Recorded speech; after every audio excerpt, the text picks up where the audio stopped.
Spiders. These things give me the creeps. What better way to get over that than to do a whole video based on nothing but spiders? I'm going to show you these cool custom-made wooden trackers made by Paladin Woodworking, a buddy of mine who lives just about an hour north of me here in Maine, as well as how to turn a miniature from cool to "are you kidding me?" this week on Tabletop Witchcraft.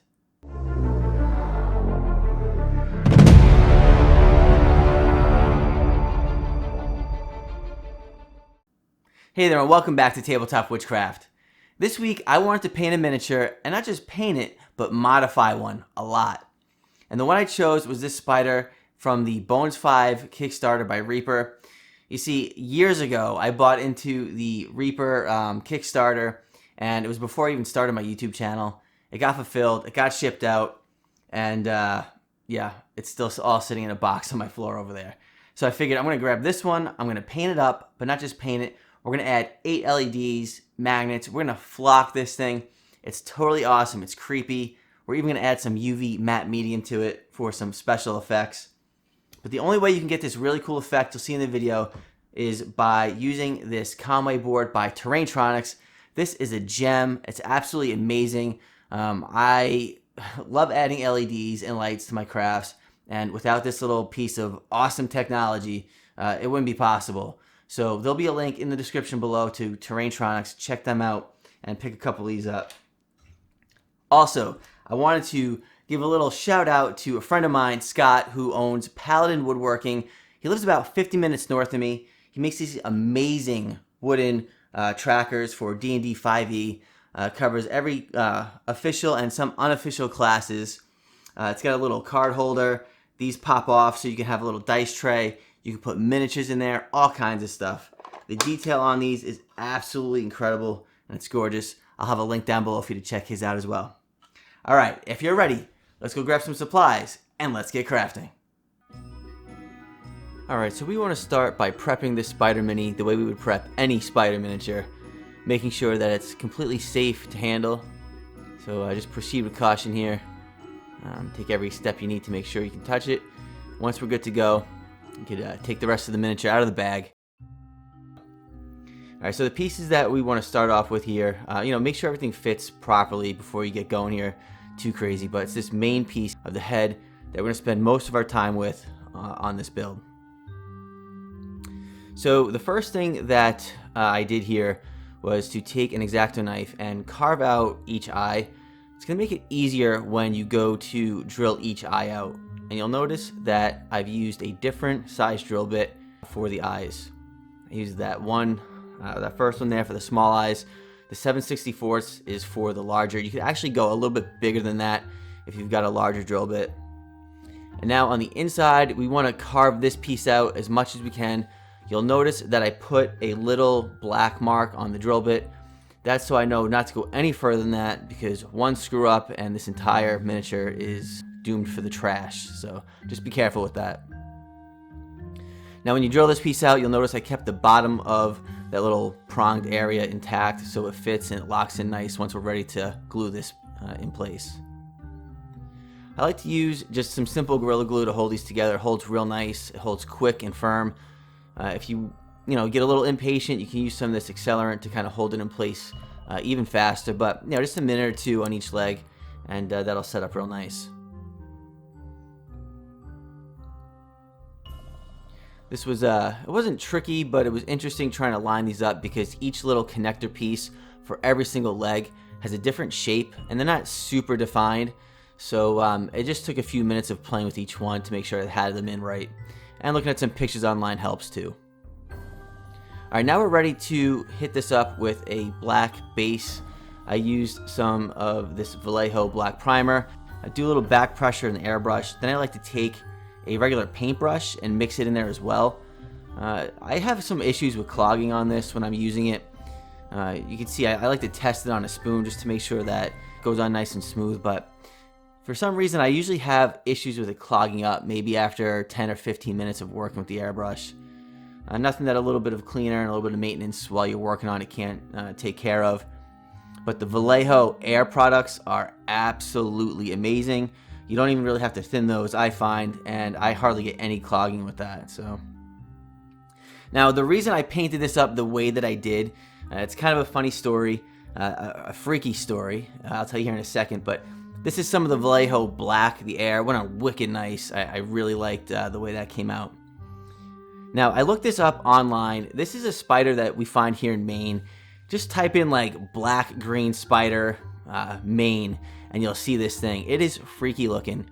And I was on a hike one time, and these big black rain clouds were coming in. Thunder and lightning was rolling in. I had to get out of this field. I was like 200 yards in, and I looked down, and there were hundreds of like 1x1 webs all around me. I don't even know where they came from. I had no stick with me. It was a nightmare. I had to like go through this entire field. I don't even want to tell you how many of these spiders were on me when I got out of the field. So anyway, I was hoping this would kind of help me get past my traumatic experience painting this thing up. But anyway, all the areas that I'm going to paint up on this, I like to do in the white surface primer first. It's going to help really make these colors pop. You'll see if I did this lime greenish yellow color, it would not have looked like that if I went over straight black. Same with this tan color.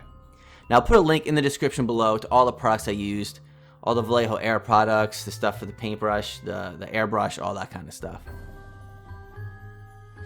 Alright, so now that we got all that based, this was just a bone white, and I was going to leave these fangs like a bone white color. You'll see what I did here in just a minute. Kind of amped them up a little bit. Now, when I painted this, the green over the white, I went a little outside the lines. Again, you really can't see it because of the black. It kind of covers it up. But just take a little more black when you're done, some of that Vallejo Air, and really define those lines. Make them nice and crisp. It looks really good.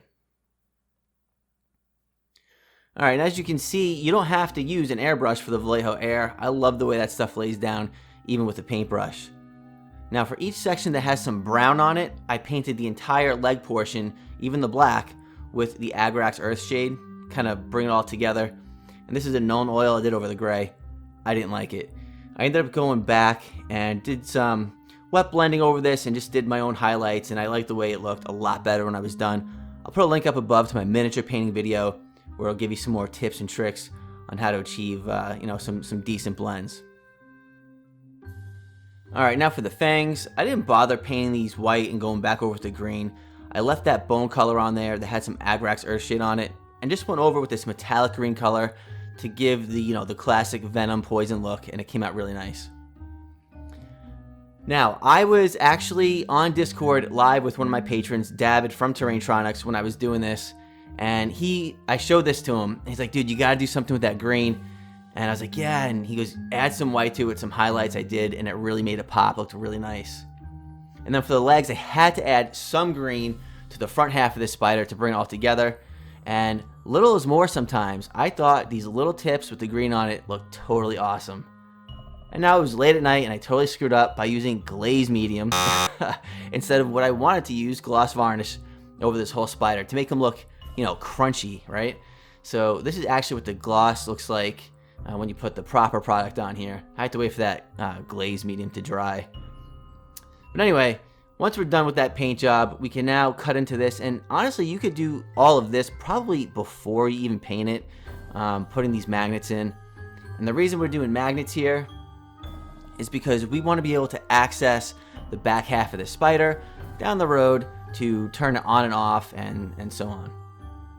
Now, busting up this 2mm burnt grass that I have, you want to get that all nice and broken up before you add that to your flocking applicator. Get that broken up, and this little tip is nice because it can really help you direct exactly where you want the flocking to go. And using some World War Scenics on a simple Q-tip over just the brown portion.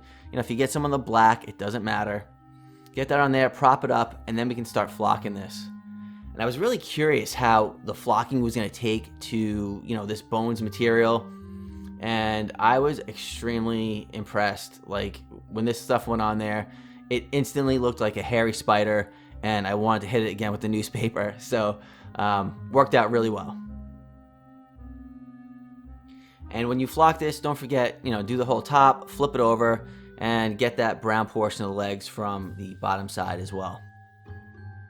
Alright, we can finally move on to the electronic portion of this build. we want some 2mm LEDs, some of these little micro ones, this wire wrap tool, the CR2032 battery holder, and of course in the background right there, the famous Conway board by Terraintronics. Now take that CR2032 battery pack, cut the lid off, and the thing is we need 6 volts, and each one of these batteries is only 2. So we can simply stack 2 batteries together, giving us 6 volts to power all the LEDs that we need. And you're never going to see this, so just put some electrical tape over it and you're all set.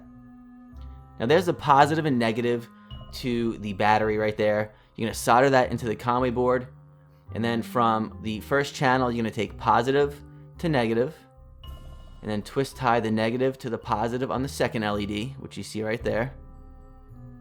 Then we go positive all the way to negative, that's just the LED, back to the negative portion on that channel on the Conway board. I'll put a link up above. Guys, this is super simple. I'll put a link up above to my LED wiring video, and yeah, just go for it. Once we have this cord out, we can put the LEDs in, and make sure to test each LED, because the last thing you want to do is put this together and have an LED not work. Now for the 3mm diodes, extensions there, you're going to want to cut those off and then add a little bit of hot glue to make sure that those don't touch. Now when you fish these through, you're going to want to remember, that you're going to work in pairs of 2 LEDs. So make sure you have, a set of 2 bent off to the left, a set of 2 bent off to the right, so on and so forth. Mark them up with a marker, whatever you have to do on the wires. That way when you flip it over and you get into the back portion of the spider, you know what LEDs you're working with.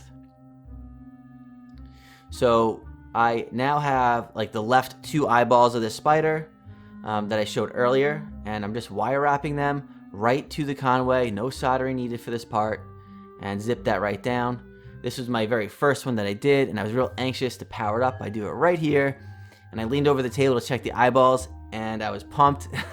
They came on and they were working. So rinse and repeat for all the rest of the LEDs.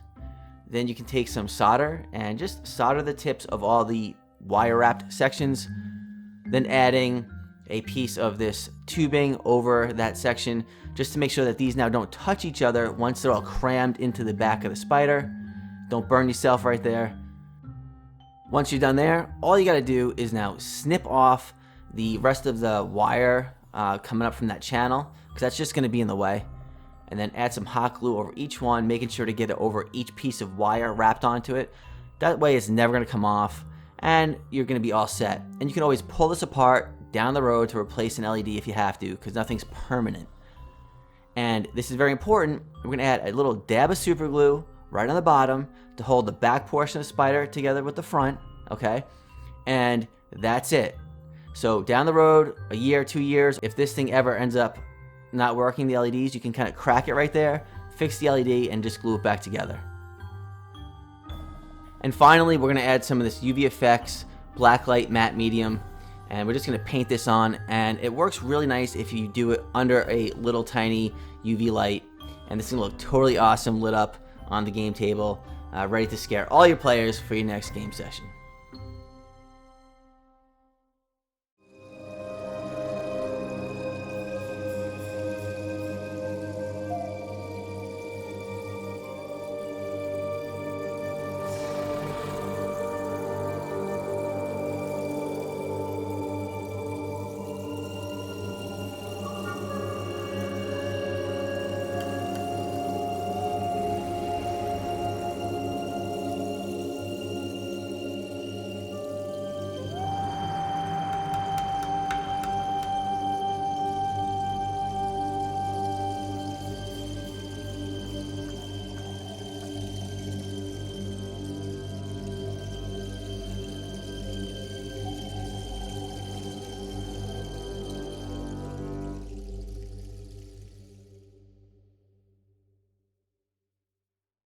Okay, so you can see just how you can modify your miniatures to be the way you envision them, right? You don't have to just paint them exactly where they are. You can add green stuff, lights, magnets, flocking, whatever you want.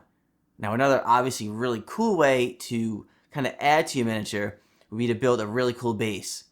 And I don't want to give it away, but that might be something coming up here very soon for this spider here on the channel. Now don't forget to check out Paladin Woodworking Maine on Instagram. That's his whole handle on there. As well as Terraintronics. Check him out. Everyone will have a link down in the description below.